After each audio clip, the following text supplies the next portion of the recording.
Salut, ici Jean-François de Sentier du Bonheur et aujourd'hui je voulais parler de météo par rapport au parapente et par rapport à nos activités.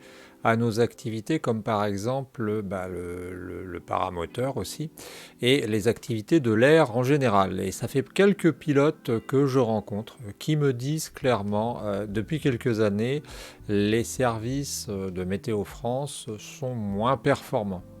Plusieurs pilotes.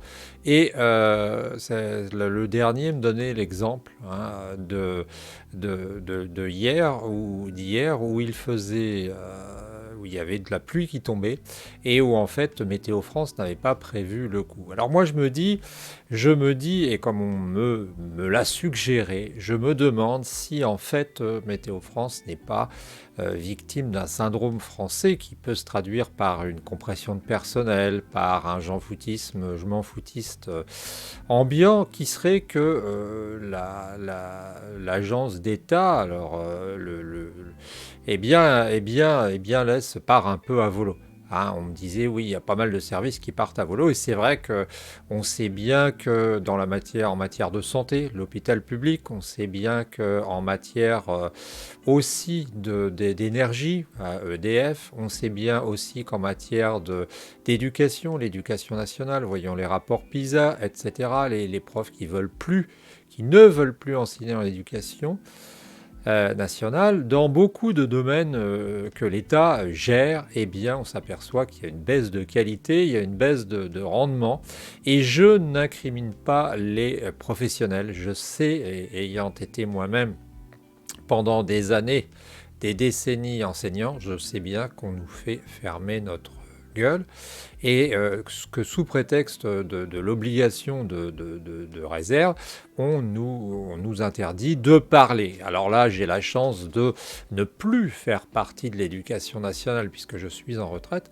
et donc je me permets de l'ouvrir en disant que pendant des décennies dans l'éducation nationale, les bases savaient que les choses n'allaient pas bien, mais qu'à chaque fois qu'on a voulu l'ouvrir, on s'est heurté à des beaux messieurs qui avaient, on va dire, qui vivaient sous les lambris dorés des ministères et toute la pyramide descendante des chefs et sous-chefs, et que finalement, eh bien, alors qu'on disait que les choses n'étaient pas opérantes depuis pas mal d'années, eh bien, on ne pouvait pas le dire publiquement. Alors moi, je me permets, puisque je le répète, j'arrive en retraite dans quelques jours, eh bien, je me permets de le dire. Je me permets de le dire. Il y a beaucoup de monde dans les administrations françaises qui savent que finalement, ça n'est pas tant une affaire de personnel qu'une affaire d'organisation. On calque bien souvent les modes d'organisation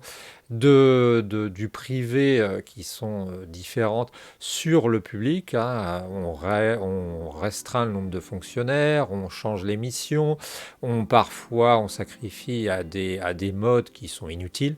Et toutes ces modes eh bien, font qu'on a une perte de travail, une perte de rendement qui nous handicape grandement. Et c'est ça que je voulais dire aujourd'hui, je voulais le signaler. Et alors je me pose la question, toi qui fais du paramoteur, toi qui fais...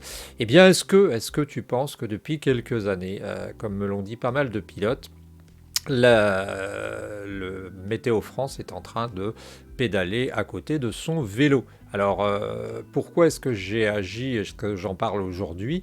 Eh bien, c'est tout simplement parce que les personnes à qui je le dis, eh bien, je leur dis, bah, écoute, c'est un service important, écris à ton député, va voir ton député comme moi, je suis allé le voir 3 fois, et les gens me disent, oh, de toute façon, on est des insignifiants, on est des sans grade, donc on n'a pas le chapitre, on n'a pas le droit à la parole.